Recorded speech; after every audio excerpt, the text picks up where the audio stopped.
Après près de 20 ans d'accalmie, le nombre d'arrestations et d'interpellations s'est lui envolé entre novembre 2022 et la fin de l'année 2023.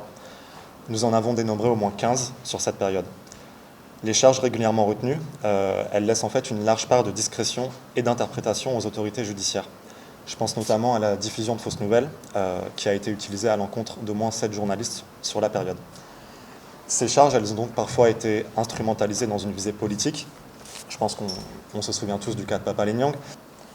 Je pense notamment par exemple au groupe de presse Walfadjri, particulièrement ciblé par les anciennes autorités en juin 2023 notamment, avec sa suspension de la chaîne télévisée pour un mois, et en février 2024 avec le retrait de sa licence qui sera finalement rétabli. Ces deux décisions, on le sait tous, elles ont été prises par l'ancien ministre de la Communication, Moussa Bokartian. Ce dernier a clairement outrepassé ses fonctions, d'une part en prenant de court le CNRA, et d'autre part en ne respectant aucune obligation réglementaire.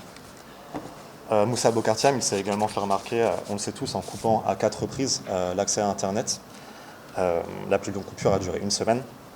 Ces mesures arbitraires et disproportionnées elles vont à l'encontre totale du droit d'informer et du droit à l'information.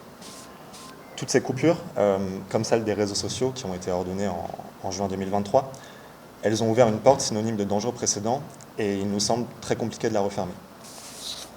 Pour terminer, la période accouchée, elle a aussi accouché de son lot de campagnes de désinformation et d'ingérence politique. La campagne de désinformation la plus remarquée, elle provient encore une fois des anciennes autorités. En juin 2023, la police, lors d'une conférence de presse, a dénoncé la présence d'hommes armés parmi les manifestants. Des vérifications d'images effectuées par plusieurs internautes ainsi que par la rédaction de France 24 ont montré que ces individus, qu'on connaît sous le nom de Nervi, opéraient en réalité aux côtés des forces de l'ordre.